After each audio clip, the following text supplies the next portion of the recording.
জানিস তিস্তা, বকুল ফুলের মতন ঘ্রাণ আসছিল ওই শহরে বইয়ের শরীর থেকে। এত দারুণ ঘ্রাণ আমি এর আগে কখনো কোথাও পাইনি। কি সুন্দর তা দেখতে! এমন মেয়ে পুরো গ্রাম খুঁজলে পাবি না। এজন্যই বুঝি মাস্টার মশাই ভুলে গেল গ্রামের তিস্তাকে। নিজের বান্ধবী বকুলের কথায় তিস্তার হৃদয়ে কোনো রক্তক্ষরণ হলো। সেই সকালে মাস্টার মশাই এসেছে, কিন্তু তিস্তা ঘর থেকে বের হয়নি এ অবধি।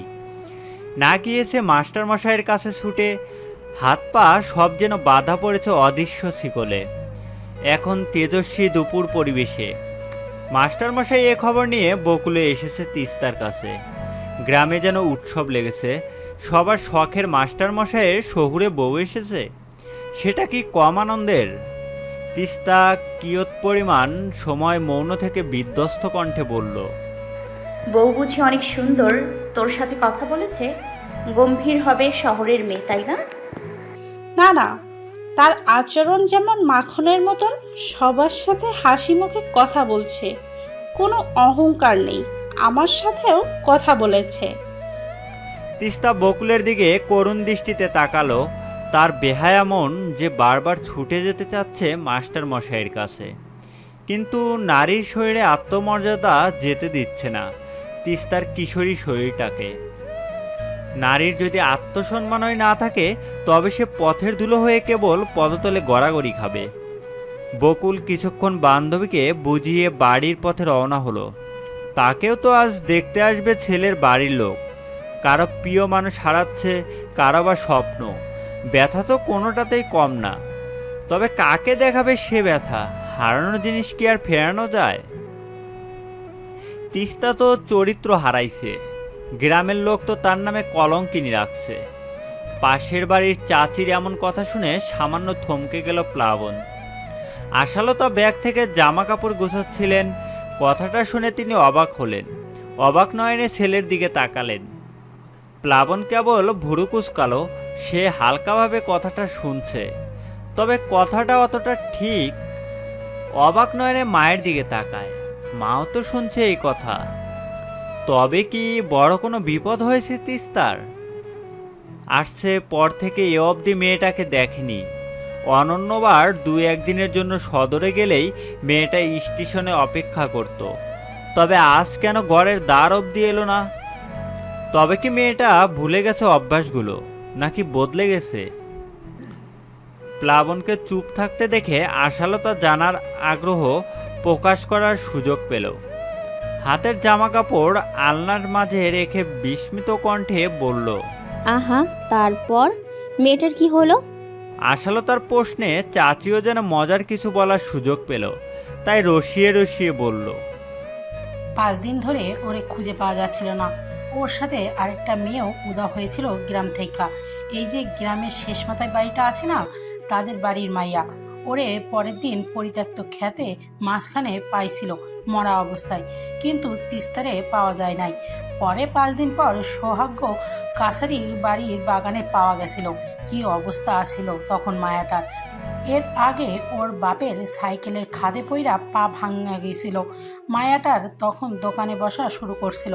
মায়া মানুষ হইল গিয়া মিষ্টি, তাগরে ঢাইকা রাখা লাগে। ভরা বাজারে খোলা মিষ্টি দেখলে বেটাগত নজর যাইবই, লোভ লাগবই। এক হিসাবে নিজের ইচ্ছা নষ্ট হইছে। কেন? মেয়ে হয়ে সংসারের হাল ধরতে চাওয়াটা কি ভুল ছিল খালা? মেয়েটার বাবা অসুস্থ হওয়ার পর নিশ্চয়ই বাধ্য হয়ে বাজারে বসতে হয়েছিল মেয়েটাকে, তাই না? কেউ কি যেচে লোভের শিকার হতে চায় খালা? ভীষণ গম্ভীর কণ্ঠে সামান্য ভরকে গেল মহিলাটা। এমা, এ যে মাস্টার মশাইয়ের নতুন বউ। প্লাবন পুরো থ মেরে গেছে। তার ছোট্ট মানবীর উপরে এত কিছু বয়ে গেছে, সে টেরও পায়নি। গত 2.5 বছর যে মেয়েটাকে আগলে রেখেছিল, তার 1 মাসে এত বিধ্বস্ত অবস্থা। মহিলাটার কথার দাসে তো খুব ভালো করেই বোঝা যাচ্ছে গ্রামের মানুষের প্রতিক্রিয়া। মেয়েটা একটুও ভালো নেই। তবে চাচি তখন ভরকে যাওয়া কণ্ঠে আমতা আমতা করে বিষাদিনীর উদ্দেশ্যে বলল, আরে না না নতুন বউ, তুমি আমারে ভুল বুঝছো। কিন্তু তুমি ভাইবা দেখো, মাইয়া হইয়া কি বেটাগো ভিড়ি যাওয়া উচিত ছিল?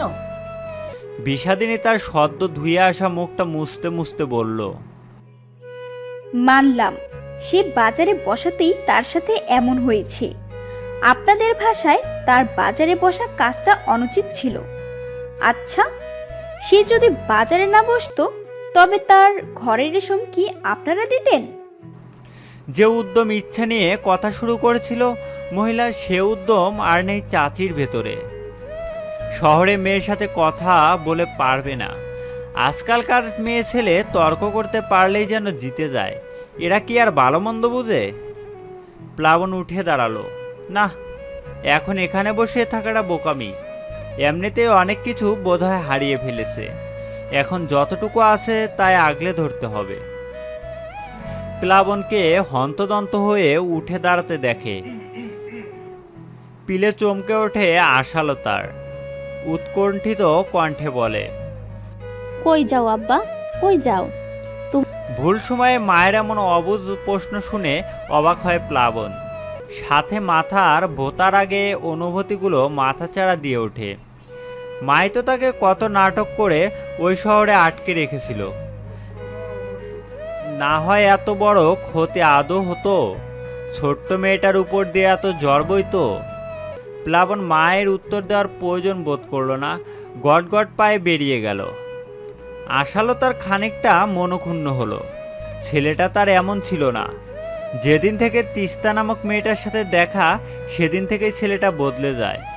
তাই তো মেয়েটাকে দু চোখে সহ্য হয় না তার। বিষাদিনী আশালতার মনোভাব বুঝে শীতল কণ্ঠে সান্ত্বনার স্বরে বলে, ফুপিমণি, এত উত্তেজিত হচ্ছেন যে? প্লাবনদা কি ছোট মানুষ? সে যা করবে বুঝে শুনেই করবে। আশালতার ভয় হয় ছেলেটা যা তিস্তা ভক্ত, নষ্ট মেয়েকেই না আবার দুর্বলতা দেখিয়ে ফেলে। ভয়ে মায়ের প্রাণ আতঙ্কিত হয়। আকুতি ভরা কণ্ঠে সামনের মেয়েটার উদ্দেশ্য করে বলল, তুমি আমার ছেলেটাকে একটু বেঁধে রেখো মা। আপনার ছেলে কি বাঁধন মানবে ফুপিমণি? আর না আমি কারো জীবনে শিকল হয়ে থাকি।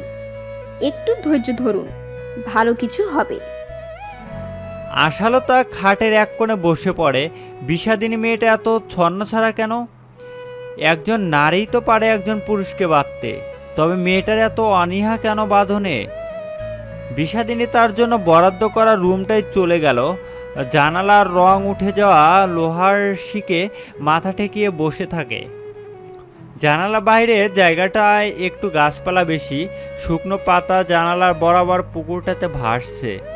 পুকুরের পানিগুলো ভীষণ চকচক করছে মধ্যাহ্নের সূর্যের তাপে। বিষাদিনী বেশ আকর্ষণ অনুভব করে সেই দৃশ্য দেখে। আজকাল তার বিষণ্ণতা বোধ হয় না, তার আজকাল ভবগুরু হতে ইচ্ছে হয়।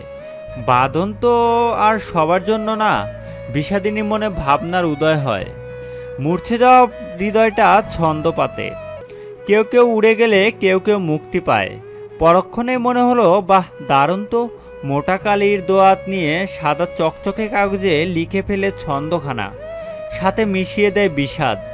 বিষাদিনী হয়ে বিষাদ লেপন করবে না তা কি হয়? ছন্দখানা জলজল করছে। দারুণ হাতের লেখা দিয়ে বিষাদিনী লিখে ফেলে ব্যথাময় কয়েকটা শব্দ। শিকল আমি নাহি হলাম, নাইবা কাটলাম তার ডানা। আমি পাখি রংহীন বলে, রঙিন পাখির কি উড়তে মানা?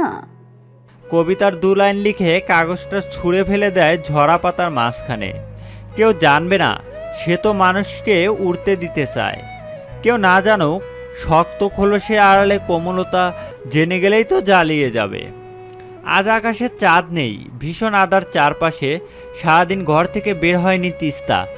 মাস্টারমশাই দেখা করতে এসেছিল, কিন্তু সে বের হয়নি। মাস্টারমশাই তো তার মানুষ না এখন। মাস্টারমশাই হলো পরমানুষ। পরমানুষের প্রতি মায়া বাড়িয়ে কী লাভ? শূন্যই যার ফলাফল। হঠাৎ জানালার পাশে খুব ধীরে শব্দ হলো। তিস্তা সামান্য চমকে গেল। সে উবুর হয়ে শুয়েছিল এতক্ষণ। তার পায়ের দিকে দক্ষিণ বরাবর জানালা দিয়ে শব্দটা তিস্তা সামান্য ভয় পেয়ে গেল। চমকে উঠে জানালায় তাকাতেই দেখলো বাক্সবন্দি সুখ। একটা দারুণ রাজকীয় বয়ামে ভরা জোনাকি পোকা। তিস্তার কলিজাটা সামান্য ছলাৎ করে ওঠে। পুরনো সুখ নতুন করে নতুন রূপে তার জানালায়। মধুসখী এখন জলে পরিপূর্ণ। একটু আগে চাঁদ ছিল না গগনে, কিন্তু এখন যেন ভরা পূর্ণিমা। চাঁদের যেন যৌবন উপচে পড়েছে। পরিবেশে এখন একটা মুগ্ধতা কাজ করছে। এতদিন পর একটু দেখতে পাওয়ার তৃষ্ণায় আচ্ছাদিত মানব মানবী যে আজ মুখোমুখি। এতদিন পর তৃষ্ণায় সমাপ্তিতে প্রকৃতির মাঝেও যেন আনন্দের ঢেউ। মধুসখীর ঘাটে বসে আছে তিস্তা, তার সাথে কিছুটা দূরে বসে আছে মাস্টার মশাই। দুজনেই চুপচাপ। কত আকুতি মিনতি করে অবশেষে তিস্তাকে এ ঘাট অবধি এনেছে প্লাবন। আর নয় দূরত্ব, এত কাছে থেকেও সে দূরত্ব মানবে না। তিস্তা হাঁটুর উপর মাথা রেখে জলের দিকে তাকিয়ে আছে। তাকায়নি মাস্টার মশাইয়ের দিকে। সে কঠিন হতে চাচ্ছে। যতটা কঠিন হলে মাস্টার মশাইয়ের থেকে মুখ ফেরানো যায় ততটা কঠিন। মুখ না হয় ফেরানো যায়, কিন্তু হৃদয় কি আদৌ ফেরানো সম্ভব? সম্ভব না বলেই তো এত রাতে মানুষটার সাথে চলে এসেছে এত দূর। হৃদয় তো চায় মানুষটার সান্নিধ্য। বোকা হৃদয় কি আর কাঠিন্য বোঝে? নীরবতা ভাঙল প্লাবন। ক্ষীণ স্বরে ডেকে উঠল, তিস্তা। তিস্তার শরীরের ভিতর হিমশীতল স্রোত বয়ে গেল। এই তো তার ভিতর রাজ্যের প্রশান্তি। এতদিনের দহন যেন এক নিমিষে হাওয়ায় মিলিয়ে গেল। তিস্তা মনে মনে আওড়ালো, ভালোবাসা সুন্দর। তিস্তার কোনো সারা শব্দ না পেয়ে প্লাবন এগিয়ে গেল। তিস্তার হাতটা বিনা সংকোচে নিজের হাতের ভাঁজে নিয়ে বেশ আদুরে স্বরে বলল, মান করেছিস নাকি রাগ?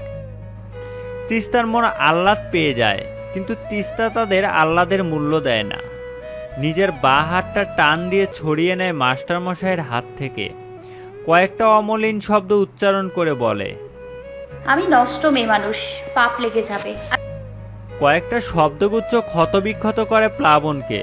সবসময় কি ছুরি লাগে আঘাত করতে? বাক্যের আঘাত কি ভয়ঙ্কর! ছুরিও মাথা নত করবে নির্দ্বিধায়। আহত দৃষ্টিতে তাকিয়ে প্লাবন করুণ স্বরে বলল, চাঁদের কি কলঙ্ক লাগে? যতই লোকে তারে কলঙ্কিনী বলে, তুই তো আমার চাঁদ। আচ্ছা, তাই আকাশে তো দুটি চাঁদ উঠেছে না, তবে মাস্টার মশাইয়ের হৃদয় মাঝে দুই চাঁদের আনাগোনা যে। আবার মেয়েটা তাকে ক্ষতবিক্ষত করলো। বড্ড বড় হয়ে গেল নাকি সে? আজকাল কথা বলতে ভাবে না যে, নাকি হৃদয়ের কোমলতা জমে পাথর হয়ে গেছে? নিজেকে ধাতস্থ করে প্লাবন।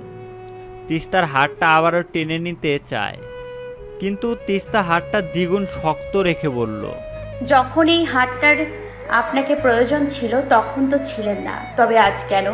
আজ তো তার কিছুই নেই, সব হারিয়েছে সে। তবে আজ কেন তাকে ধরতে আসছেন? শূন্যতা ধরে লাভ নেই। এর চেয়ে নতুনে যেমন মত্ত হয়েছেন সেখানেই তেমন থাকুন। প্লাবনের এবার রাগ হলো। মেয়েটা তাকে কথা বলতে দিচ্ছে না, এক একটা জবাব দিয়ে তাকে চুপ করিয়ে দিচ্ছে। প্লাবন এবার জোর করে আঁকড়ে ধরল তিস্তার হাত, শক্ত কণ্ঠে বলল, চর চিনিস? ভালো ব্যবহার করছি তাই ভালো লাগে না, তাই না? আমি কি ইচ্ছে করে হাতটা ছেড়েছিলাম?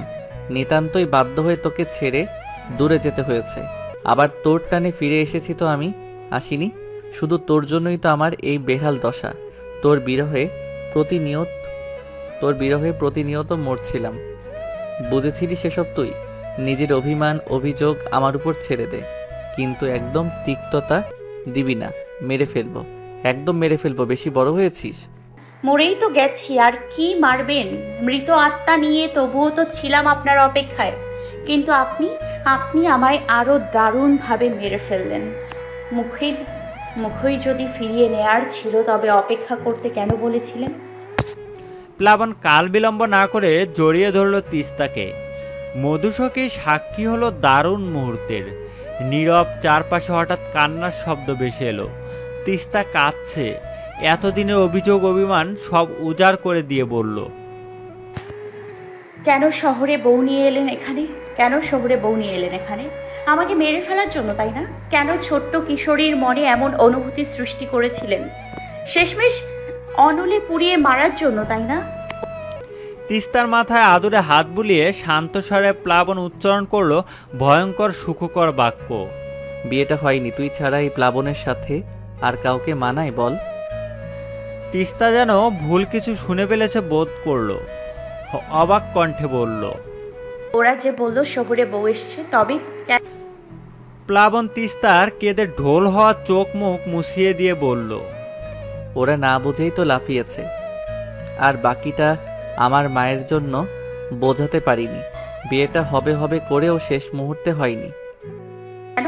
বিষাদিনী, মানে যার সাথে আমার বিয়ে হওয়ার কথা ছিল সেই মেয়েটার জন্য ও শেষ মুহূর্তে এসে বলল ও নাকি এখন বিয়েটা করবে না, আগেও আমাদের গ্রামে আসবে, তারপর এখানে এসে বিয়েটা করবে। তিস্তা প্রথম কথাটা অবাক হয়ে শুনলেও পরের কথাটাতে বিষণ্ণতা ভর করে। আজ হোক কাল হোক বিয়েটা তো হবেই। আবার অভিমান বাদে মানবীর মনে শক্ত কণ্ঠে বলে। ও, তবে বিয়েটা একবারের জন্য বন্ধ হয়নি। বিয়েটা তবে শেষ পর্যন্ত হবে। আজ না হোক কাল একদিন তো আপনার ঘরে বউ হয়ে ওই মানুষটা আসবেই। তবে আর মায়া বাড়িয়ে কি লাভ? বিয়েটা আর হবে না। একবার যেহেতু আমি তোর কাছ অবধি এসেছি, বিয়েটা আর করছি না। তুই বিহীন আমি তো অসম্পূর্ণ। কিন্তু আমি যে এখন পচে গেছি, শুনেছেন তো, বড্ড দেরিতে এলেন যে। প্লাবনের ধৈর্যের সীমা আর বাদ মানল না। মেয়েটাকে সত্যি শাসন করা দরকার। তৎক্ষণাৎ চর বসিয়ে দিল তিস্তার গালে, রুক্ষ কণ্ঠে বলল। বেশি বুঝতে শিখেছিস আজকাল, জিব্বাটা টেনে ছিঁড়ে ফেলবো। অহেতুক কথা বলার জন্য এটা থাকার প্রয়োজন নেই। তিস্তা আবার জড়িয়ে ধরল মাস্টার মশাইকে, ভীষণ গভীরভাবে আগলে নিল পিএম পায়রাকে। এই তো মাস্টার মশাই তো তার গায়ে কালি লোপন করেনি। তবে গ্রামের মানুষের কথায় কি আসে যায়? বিষাদিনও আজ চন্দ্রবিলাস করছে। জানালার লোহার মরচেপড়া শিকল ধরে তাকিয়ে আছে এক দৃষ্টিতে সাদা কালো ছবিটার দিকে।